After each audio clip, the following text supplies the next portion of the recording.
Salutations frères et sœurs, toujours le frère Zwanko dans la continuation des messages, par la manifestation de la grâce de l'Oba, l'unique créateur, vrai et véritable. Nous allons toujours dans Kalatambale, le livre de la vérité, Bible, donc c'est l'unique récit authentique de la spiritualité ancestrale qui est lié, qui est intrinsèquement lié au peuple noir, qui est le peuple originel.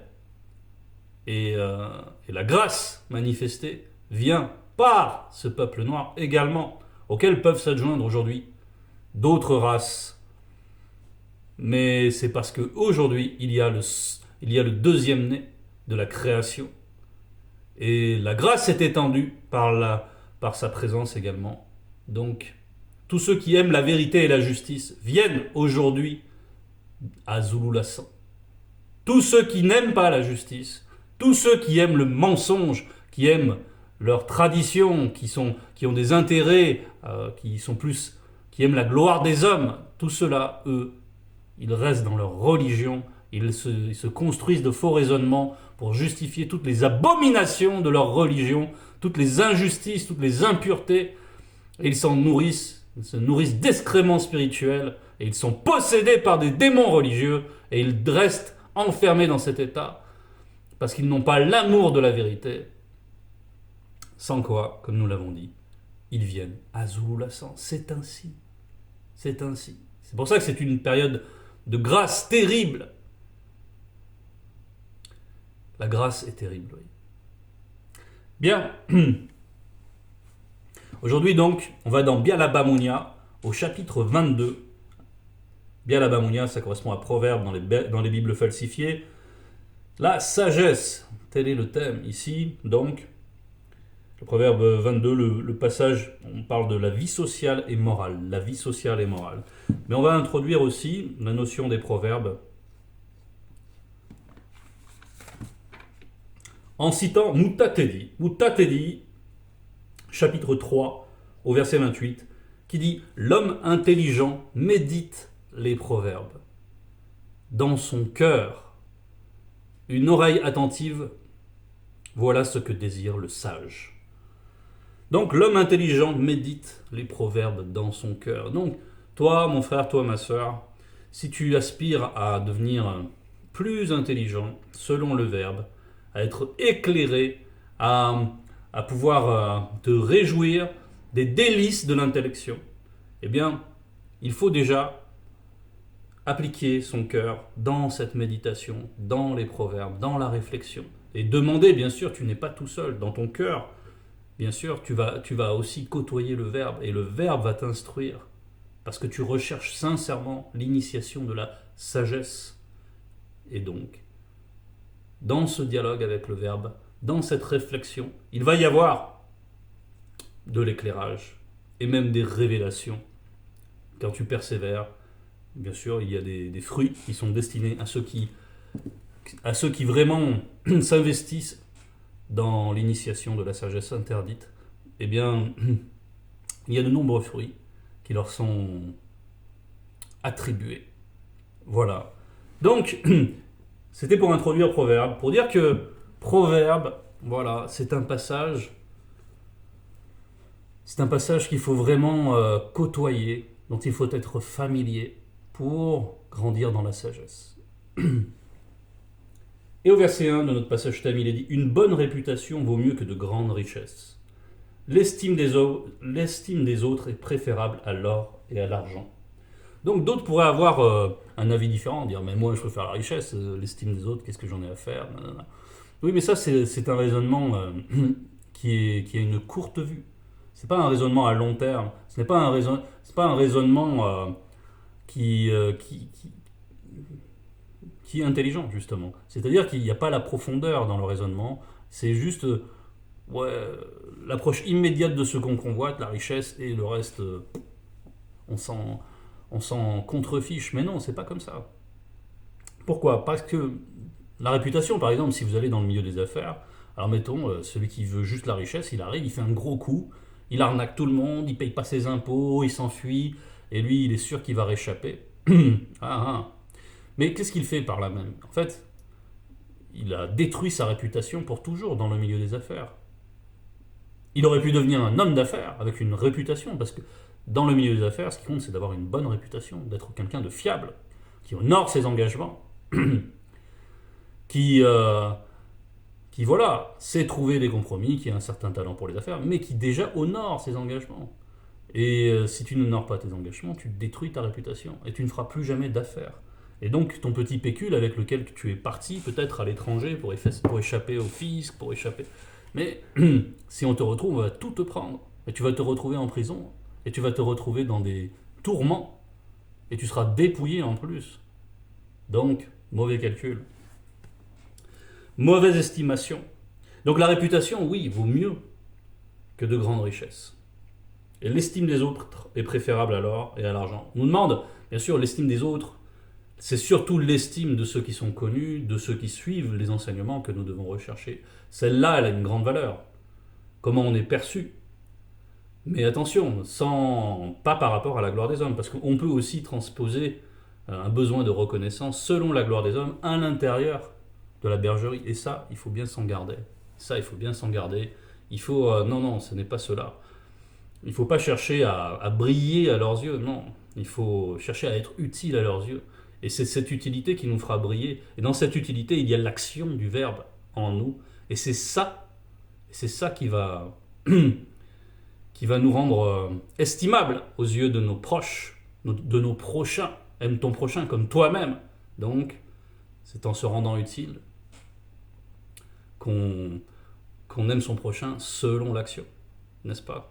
Mais sous l'inspiration d'Ayala. Bien, pour ceux qui ne sont pas de la bergerie, qui ne suivent pas l'initiation, il est néanmoins bon d'avoir une bonne réputation, d'être irréprochable, afin que déjà on ne vienne pas essayer d'accuser notre foi, qu'on n'assimile pas notre foi à des comportements, on va dire, délictueux, etc. Non, il faut être respectueux des bonnes mœurs, de la loi tant qu'elle ne contredit pas la loi du Verbe de Loba, etc. Et tout faire avec sagesse, même vis-à-vis de ceux du dehors. Ainsi, on se ménage une tranquillité. C'est-à-dire que si on agit n'importe comment, on n'aura pas la tranquillité, on n'aura pas la paix, on n'aura que des troubles. Verset 2. Le riche et le pauvre ont ceci de commun, ils respirent le même air. Donc voilà, la richesse, il vaut mieux la richesse selon le Verbe de Loba.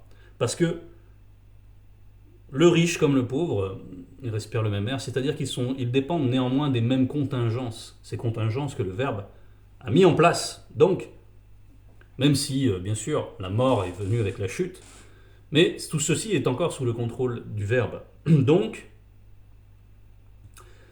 cette richesse, la richesse ne permet pas de s'affranchir de ces contingences que sont la mort, que sont la respiration, les besoins fondamentaux, de se nourrir, etc. Le riche, oui, peut-être il va pouvoir avoir des mets succulents à sa table que le pauvre n'aura pas, certes. Mais c'est pas ça qui sera de nature à faire en sorte qu'il n'ait pas plus peur de la mort. Le riche, il a peur de la mort. S'il n'a pas le Verbe, il a peur de la mort. Or, nous avons l'Angela Buindea, le salut qui nous est offert dans la grâce manifestée. Donc, recherchons d'abord les choses spirituelles, recherchons d'abord les richesses spirituelles, celles qui nous font aller par-delà ces limites auxquelles les riches non connus sont astreintes. Le Verbe nous emmène au-delà et nous propose une richesse qui ne périt pas. Donc accrochons-nous. Nous sommes réellement riches, frères et sœurs. Riches, richissimes. Verset 3. Un homme prudent voit venir le malheur et se met à l'abri. Virgule. Oui, le sage connu voit le danger et se cache. Les ignorants y foncent tête baissée et le pécheur. Il y a une insistance, il y a ce oui plein d'exclamations. Un homme prudent voit venir le malheur et se met à l'abri. Donc, on parle de la prudence. La prudence, c'est une facette de la sagesse. C'est une facette élémentaire, fondamentale. Donc, il faut faire preuve de prudence. Donc il ne s'agit pas de faire preuve de bravade, n'est-ce pas? Ou il ne s'agit pas de s'exposer soi-même à des circonstances qui pourront prendre une emprise sur nous. Il y a des mesures de prudence qui sont faciles à prendre si tu veux éviter les embrouilles, les bagarres, les disputes, eh ben, tu évites de sortir le soir de telle heure à telle heure, les tels jours, le vendredi soir, le samedi soir. Ben là, en tout cas, en France, il y a ben, c'est les sorties étudiantes, il y a les beuveries, tout le monde s'échauffe. Après, il y a des gens qui viennent avec des très mauvaises intentions, qui viennent pour dépouiller des victimes, de ceux qui se seront trop alcoolisés. Il y en a qui viennent pour se bagarrer parce il y a les démons guerriers qui les animent, ils viennent pour satisfaire leurs pulsions. Et toi, pourquoi tu sors à ce moment-là? Pourquoi tu sors? Tu sais que ça fonctionne comme ça. Alors ne va pas au-devant de ces circonstances-là. Si tu veux vivre dans la paix, dans la tranquillité, eh bien reste chez toi. Tu dois avoir tu dois avoir de bonnes raisons pour sortir de chez toi. Ça peut être une bonne raison, ça peut être l'envie de prendre l'air, hein. C'est pas un souci, tu es libre aussi, mais voilà, il faut faire preuve de prudence. Il y a un moment, il y a un temps pour chaque chose. Pour prendre l'air, il y a bien des moments où tu peux aller prendre l'air. Il y a des moments, il y a des lieux que tu peux éviter. Il y a des heures que tu peux éviter. Voilà. Mais c'est aussi, spirituellement, c'est aussi ne pas aller au-devant des choses qui peuvent être une amorce, qui peuvent nous tenter. Si tu sais que tu as une porte que tu n'arrives pas à fermer, pourquoi veux-tu aller par bravade dire ouais, c'est bon, j'ai progressé spirituellement, allez, je vais me confronter dans cette idée-là. Mouledi, il a déjà enseigné précisément. Il y a deux consciences qui s'affrontent en fait. Et la deuxième conscience, elle est contente de pouvoir à nouveau réactiver, de pouvoir s'approcher à nouveau de l'essence de la convoitise. Et l'autre conscience qui dit non, mais là c'est bon, maintenant voilà, j'ai surmonté tout ça. Déjà, est-ce que tu y allais avec le verbe? Est-ce que le verbe t'a dit va et domine là-dessus? Non.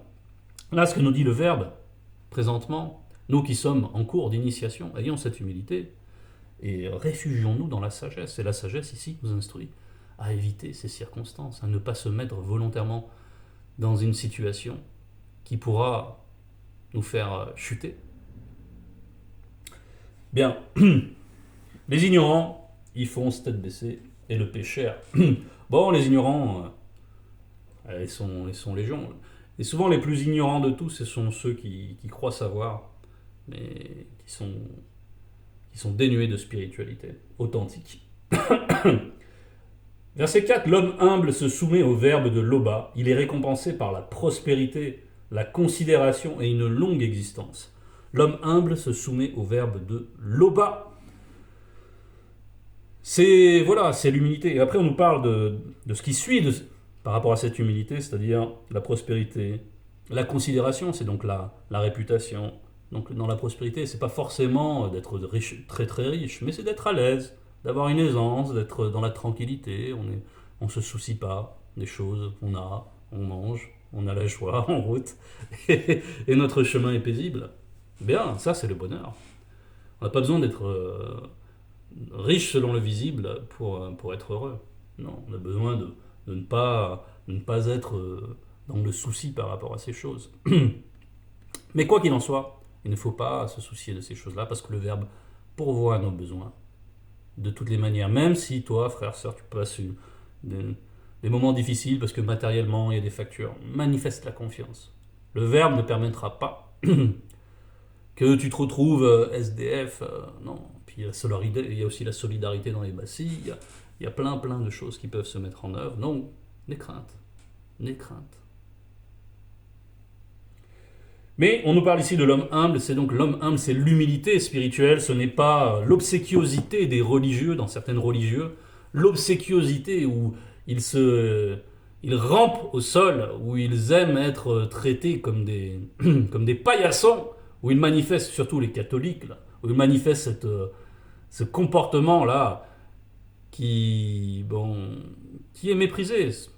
Les gens, ils préfèrent ceux qui manifestent l'orgueil, la force, etc., qui sont méprisés. On fait montre d'avoir un tantinet de respect pour ces choses-là, mais en fait, voilà, il n'y a pas de considération. Les gens, ils aiment les super-héros, ils aiment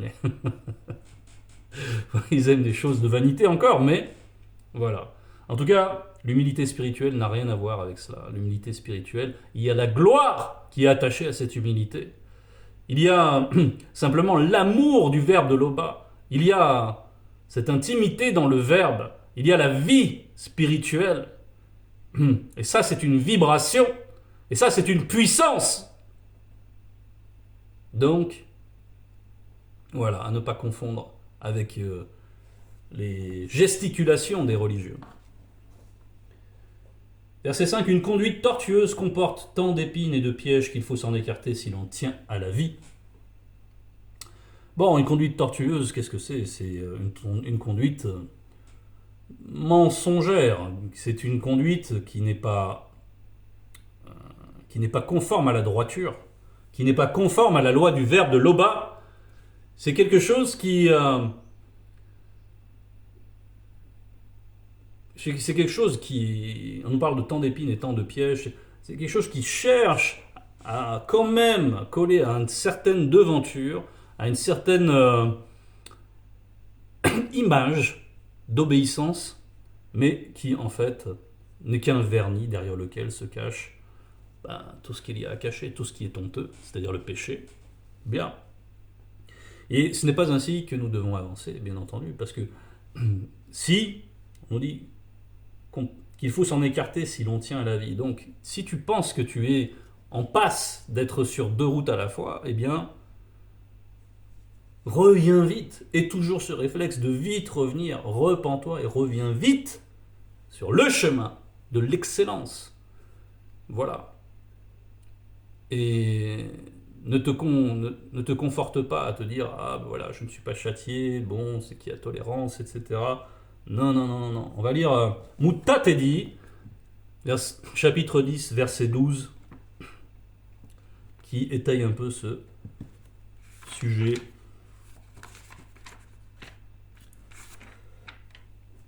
C'est la page 480,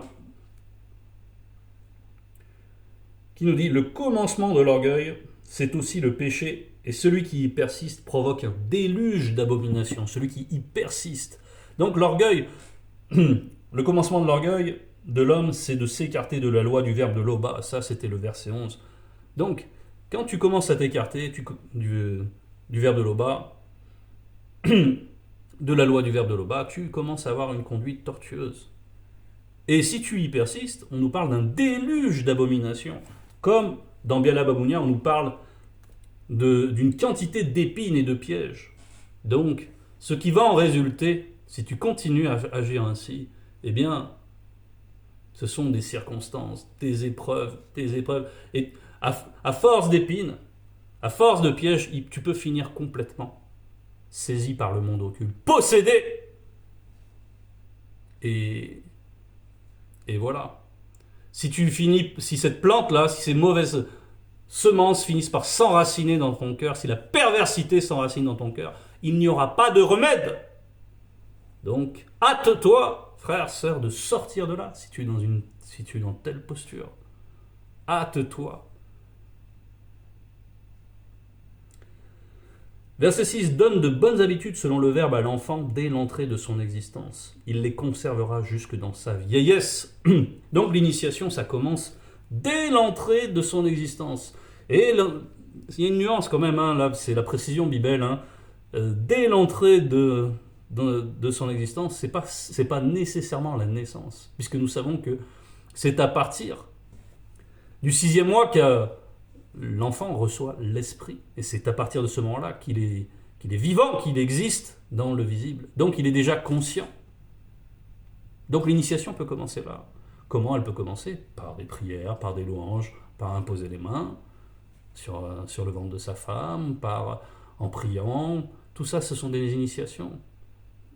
Par le fait que vraiment il y ait la vie de l'esprit dans ton foyer, qu'il y ait la paix, qu'il y ait les vertus. Tout ça, l'enfant le ressent déjà dans le ventre de sa mère. Donc, voilà. Et après, bien sûr, il faudra qu'il apprenne toutes les choses du visible, une fois qu'il sera sorti du ventre de sa mère.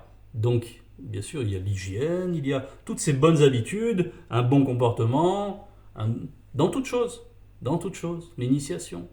Apprendre la dignité qu'il y a dans le verbe, au fur et à mesure, bien sûr, en fonction des capacités de l'enfant.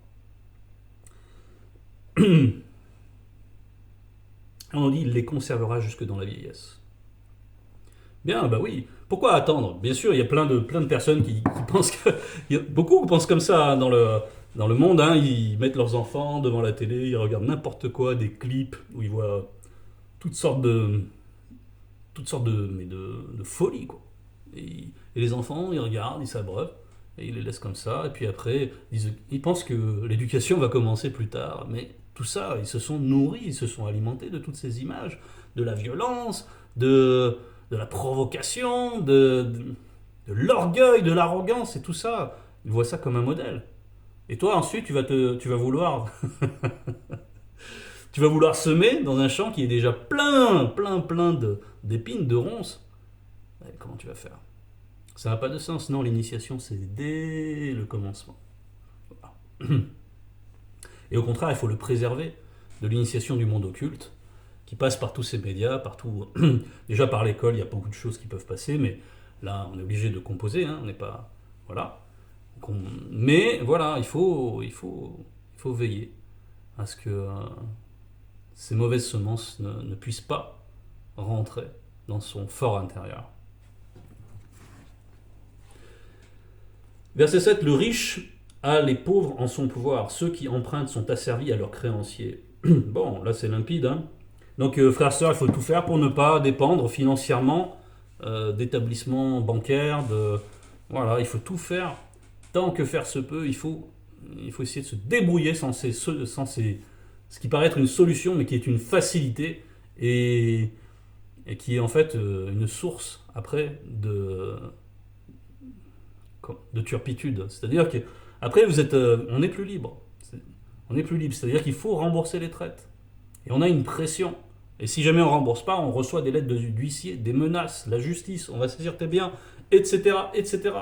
Ça peut prendre une ampleur considérable. Donc, tant que tu peux éviter cela, évite cela. Avec soin. Parce que après, tu vas te rendre, toi-même, tu seras sous le pouvoir d'hommes, de femmes, d'êtres humains.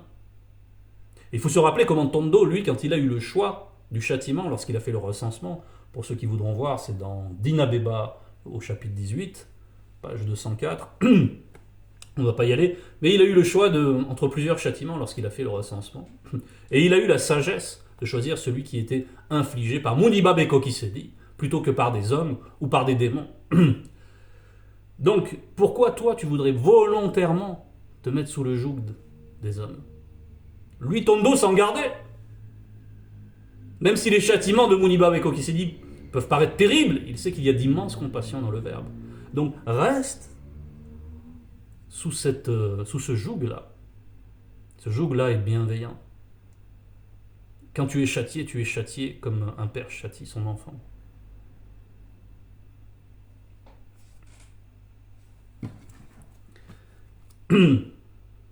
Donc, verset 8, qui sème l'injustice récolte le malheur, car son pouvoir de faire violence sera brisé. Bien, voilà, il faut avoir conscience, hein, souvent les gens, ils envient les personnes riches, etc., mais ils connaissent rien de leur vie privée, voilà. Les personnes riches, ça ne veut pas dire qu'elles sont heureuses, parce que tu peux être riche et avoir une femme qui est un véritable poison, qui passe son temps à te chercher querelle, à te mettre à l'épreuve, à se moquer, à te tyranniser, voilà. Et comment tu vas être heureux dans ces conditions? Tu vas vouloir divorcer, elle va raser la moitié de tes biens, et plus encore si possible. Donc, il faut arrêter ces représentations, elles sont stéréotypées.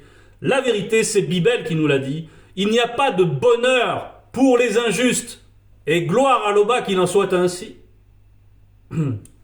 Ça doit être une grande réjouissance, car le bonheur est réservé à ceux qui aiment la vérité, à ceux qui aiment la vertu que nous enseigne le Verbe de l'Oba.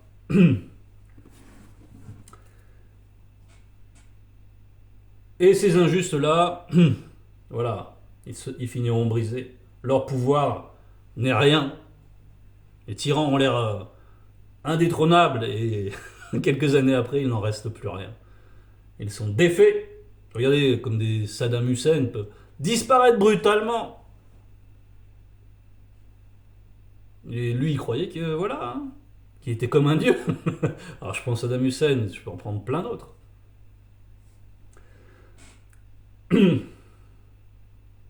Mais voilà mon verset 9. L'homme bienveillant sera béni parce qu'il partage sa nourriture avec le pauvre connu. L'homme bienveillant sera béni parce qu'il partage sa nourriture avec le pauvre connu. Donc, voilà, il faut aussi faire preuve de discernement hein, dans les bienfaits. Il faut...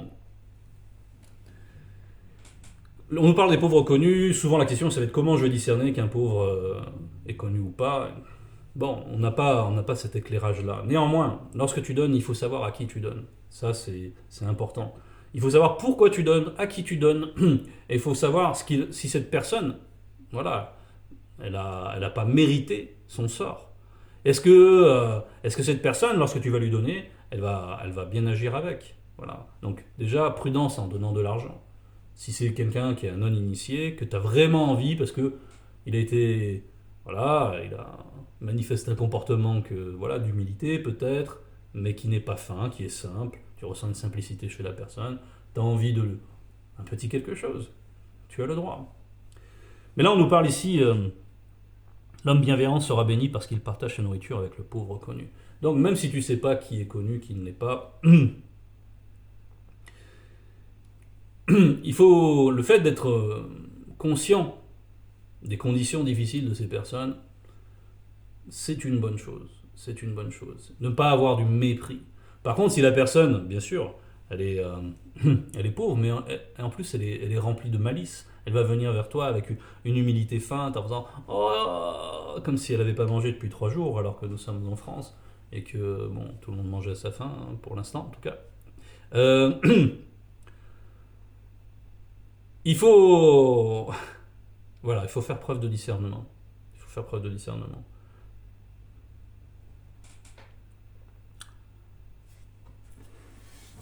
Ici, donc, ce qu'on peut dire, c'est que l'homme bienveillant sera béni parce qu'il partage sa nourriture avec le pauvre connu. Dans la bienveillance, il y a quand même la notion de veiller. Voilà.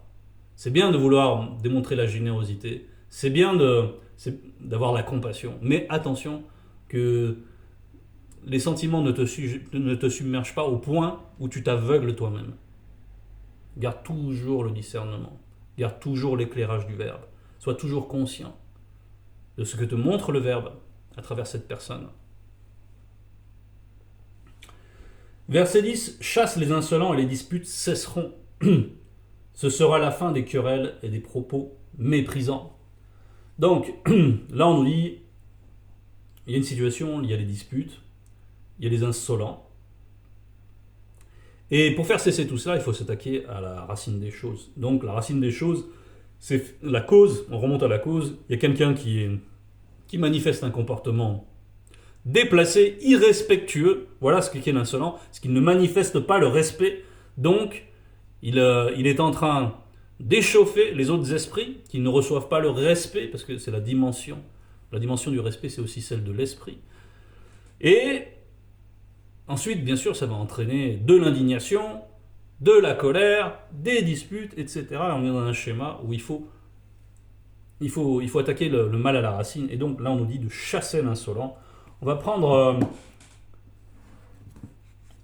on va juste prendre le verset 24 du chapitre 21. C'est donc la même page. Où... attendez... Non, plutôt, chapitre 21, verset 24. L'orgueilleux, le hautain, s'appelle un moqueur. Il agit avec la fureur de l'arrogance. L'orgueilleux, le hautain, s'appelle un moqueur. Il agit avec la fureur de l'arrogance. Et l'insolent, c'est cela. Il agit avec ce manque de respect, l'orgueilleux, c'est-à-dire qu'il n'a pas de considération pour les autres. Il est donc insolent. Le hautain, il se croit supérieur. Et il agit avec cette fureur de l'arrogance. Il va manifester la moquerie. Il va essayer d'humilier les autres. Il va créer une atmosphère délétère. Donc, si tu repères quelqu'un qui agit comme ça, ne cherche pas à le raisonner déjà. Ça ne sert à rien. Fais juste en sorte qu'il ne nuise pas. Si tu es obligé de côtoyer une personne comme ça dans le cadre du travail, côtoie-la à minima. Fais en sorte de ne jamais croiser son chemin si possible. Même si vous êtes dans la même entreprise, tu peux aller manger dehors, tu peux faire en sorte de le voir le moins possible. Et quand il s'adresse à toi, là tu lui imposes le respect.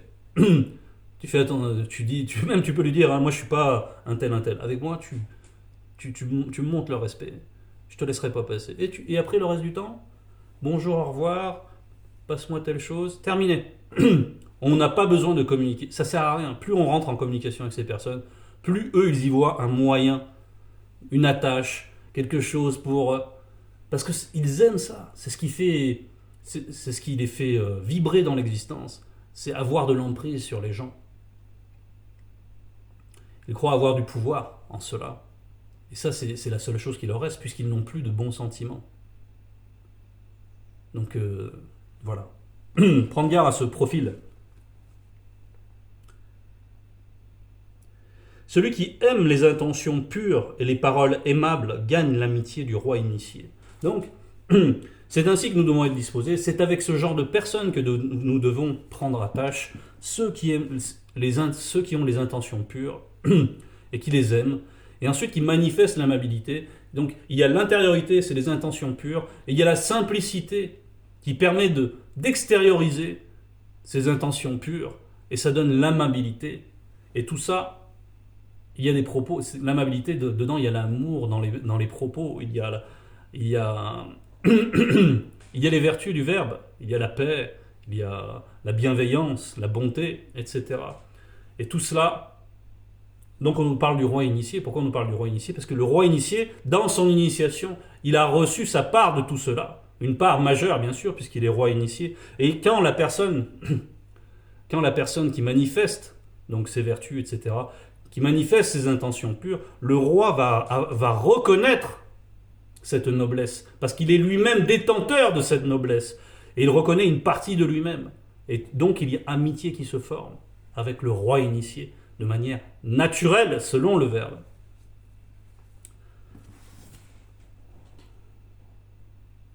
Le verbe de Loba protège la vraie connaissance et il démasque les paroles des gens de mauvaise intention.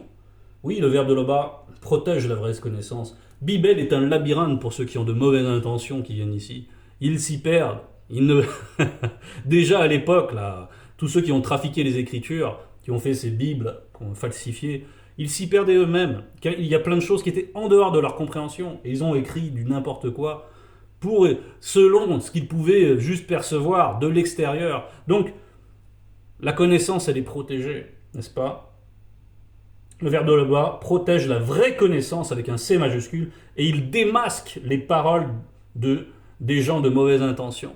Et là, on peut reparler des rois initiés, du discernement qui est donné au roi initié, qui dès le premier regard, lorsqu'il doit rendre justice, sait qui est qui a de mauvaises intentions, qui a de bonnes intentions.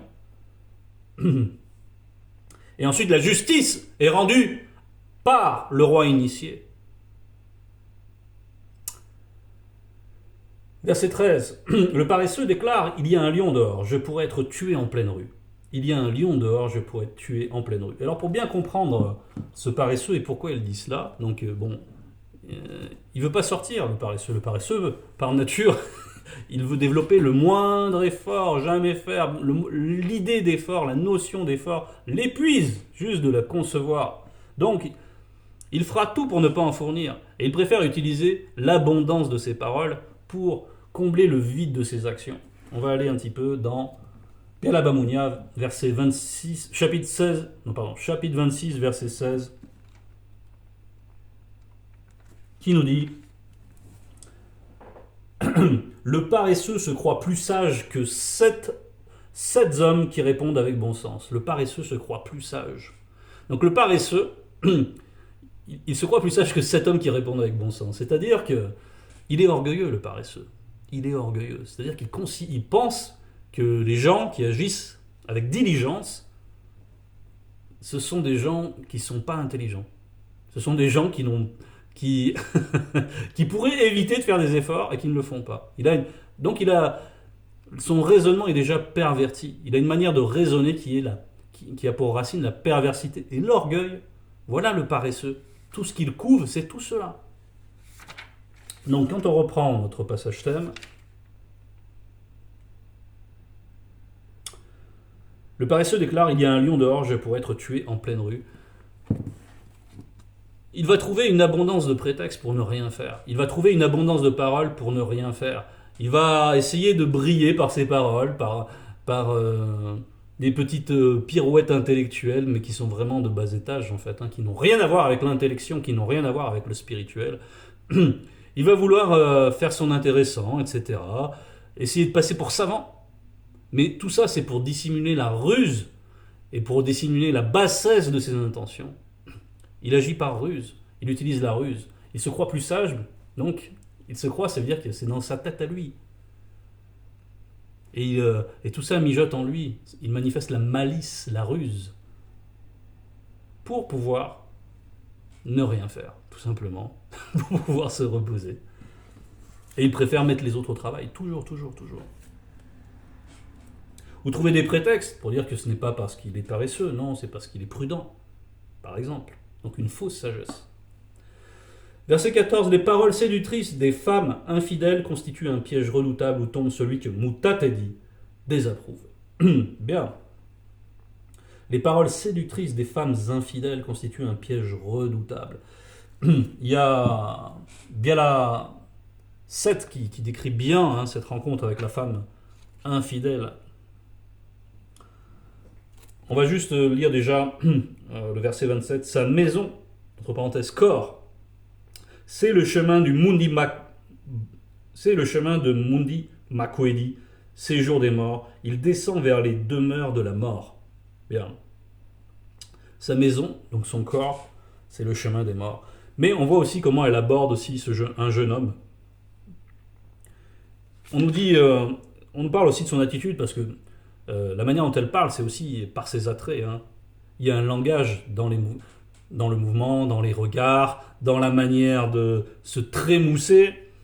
On nous dit par exemple au verset 11, « Elle était bouleversante, déchaînée, sans aucune honte. Elle était satisfaite. » Donc elle est dévergondée. Et ensuite elle emploie des termes très, très directs pour désarçonner la personne. J'ai orné mon lit de couverture de tapis, j'ai parfumé ma couche de parfums délicieux. Donc il y a tout ça, il y a un langage aussi derrière les odeurs. Elle va employer tous les artifices pour évoquer la suite, qui est donc d'avoir un rapport non protégé. Viens, ayons des relations sexuelles non protégées jusqu'au matin, jouissons ensemble du plaisir qu'elle procure, car mon mari n'est pas à la maison, il est parti pour un voyage lointain. Là, c'est un trouble terrible parce que derrière cela, il va se mettre en place beaucoup de choses. Il y a une possession qui va arriver juste après, au verset 23, jusqu'à ce qu'un Ebandambodima Bodima Bobé, démon en forme de bouc, puisse prendre possession de lui comme l'oiseau qui se précipite dans le filet sans savoir que c'est au prix de sa vie. Donc voilà. Il y a aussi les conséquences. Si jamais le mari vient à apprendre une telle chose, qu'est-ce qui va se passer ?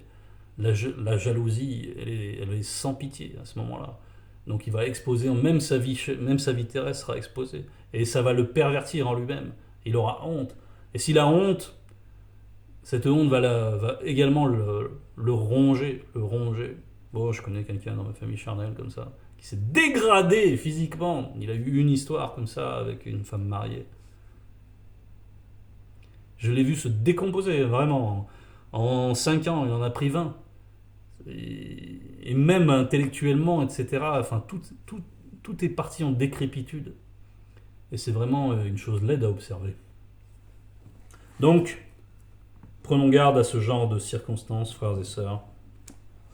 Surtout les frères.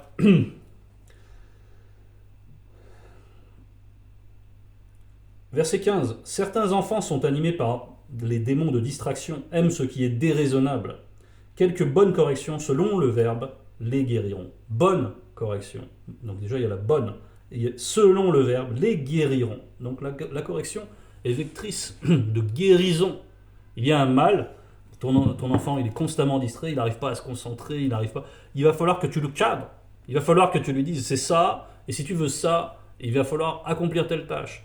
Tu veux telle chose, d'abord tu ranges tout ça, après seulement tu feras autre chose.